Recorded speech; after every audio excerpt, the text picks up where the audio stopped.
ఒక్కసారి మీ గుండె మీద చేసుకొని మీరు ఆలోచన చేయండి. ఇలా కేసీఆర్ గారు ఉన్నప్పుడు 24 గంటల కరెంట్ ఎట్లా వస్తుంది? కేసీఆర్ గారు దిగిపోగానే కరెంట్ ఎట్లా బంద్ అవుతుంది?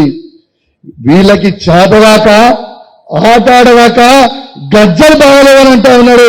నీకు సిగ్గులేదు శరం లేదని చెప్పి ఆ ముఖ్యమంత్రి గారి వేదిక మీద నుంచి నేను తిడతా ఉన్నాను. ఎంతసేపు కేసీఆర్ గారిని కేటీఆర్ గారిని తిడతా ఉన్నావు. నీకు చేతన కాకపోతే నేను ఈ వేదిక ద్వారా ఈ మీడియా ద్వారా ఈ ముఖ్యమంత్రికి సవాల్ విసురుతా ఉన్నా. నీకు నీళ్ళు చేత కాకపోతే నువ్వు రాజీనామా చేయి, మా కేసీఆర్ గారిని ఎక్కిస్తాం, నీళ్ళిచ్చి చూపిస్తాం. నీళ్ళు ఇవ్వకపోతే మేము 38 మంది ఎమ్మెల్యేలు రాజీనామా చేస్తాం. నీకు దమ్ముందా ఈ సవాల్ని స్వీకరించడానికే? మాకు దమ్ముందని చెప్పి ఈ సందర్భంగా మీకు తెలియజేస్తా ఉన్నాను. ఇలా కేసీఆర్ గారు ఉంటే ఏడ కూడా నీళ్ళు వస్తాయి అంటారు. ఇలా కేసీఆర్ గారు లేకపోతే నీళ్లు లేవు. ఇది ఖచ్చితంగా మన కార్యకర్తలందరూ కూడా చెప్తున్నా, మన కుటుంబ సభ్యులందరికీ చెప్తున్నా. మీ దయచేసి నేను చేతులు జోడించి మీకు దండం పెట్టి చెప్తా ఉన్నాను, మీ కడుపులో తలకాయ పెట్టి చెప్తా ఉన్నాను. ఒక్కసారి ఆలోచన చేయండి. ఇలా కాంగ్రెస్ వాళ్ళు వచ్చి 2 నెలలే కాలే, ఇలా ఊర్లలో ఎంత విర్రవీగుతురో ఒక్కసారి మీరు ఆలోచన చేయండి. వాళ్ళ మదం ఉండాలంటే ఖచ్చితంగా వినోద్ కుమార్ గారిని ఎంపీ గెలిపించాల్సిందే, ఖచ్చితంగా గెలిపించుకోవాల్సిందే అని చెప్పి సందర్భంగా మీకు తెలియజేస్తా ఉన్నాను. మీకు ఇంకొక మాట చెప్తా ఉన్నాను.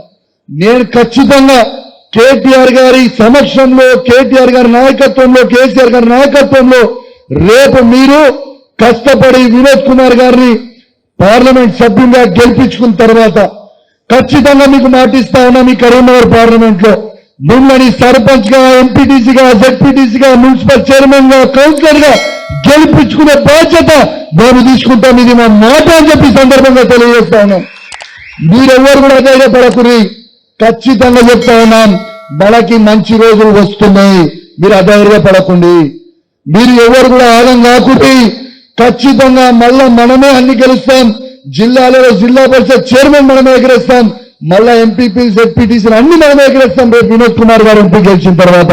ఇది మా మాట, మీకు అండగా ఉండే బాధ్యత మాది అని చెప్పి కూడా ఈ సందర్భంగా మీరు అందరికీ కూడా తెలియజేస్తూ, ఖచ్చితంగా ఒక్కటి మాత్రం గుర్తుపెట్టుకోండి ప్లీజ్, దయచేసి ప్రతి ఒక్కరు ఇది మీ ఎన్నిక అనుకొని తిరగండి. రేపు మళ్ళా మీ ఎన్నిక కోసం మేము కూడా అదే విధంగా అన్ని విధాలుగా అండగా ఉంటాం. ఇది మా మాట, గ్యారంటీగా చెప్తా ఉన్నాం. ఇలా మీకు పోలీసు వాళ్ళు కొంచెం ఇబ్బంది పెడుతున్న సబ్జెక్ట్ మాకు కూడా తెలుసు, కానీ వీళ్ళతో ఏం అయ్యేది లేదు, పీకేది ఏం లేదు. మళ్ళా మేము వచ్చిన తర్వాత బిడ్డ మిత్తితో సహా వసూలు చేస్తాం, జాగ్రత్తగా ఉంది. జిల్లాలో ఉన్న పోలీసులకు కూడా చెప్తున్నాం, మీరు చేస్తున్న ఇష్టం ఉన్నట్టు మీరు కేసులు పెట్టి ఇబ్బంది పెడతా ఉన్నారు, తస్మాత్ జాగ్రత్తగా ఉండిన బిడ్డ. రేపు మళ్ళా ప్రభుత్వం వచ్చినాక మిత్తితో సహా వసూలు చేస్తాం, మీకు గుర్తుపెట్టుకోరు. ఎవరు రోజు పెట్టాం, అది కానిస్టేబుల్ కావచ్చు, అది డీజీపీ కావచ్చు, సిపి కావచ్చు, ఏసీపీ కావచ్చు, సిఐ కావచ్చు, తస్మాత్ జాగ్రత్తగా ఉండి. మీరు భయపట్టిస్తే ఎవరు భయపడేటోడు లేడు. మేము అన్యాయం చేసేటోడు మూరం కాదు, అన్యాయంగా కేసులు పెట్టి కార్యకర్తలను ఇబ్బంది పెడతా ఉన్నారు. బిడ్డ మళ్ళా మీరు కూడా జైలు పోయే రోజు వస్తుంది, రాసి పెట్టుకోరు. ఇది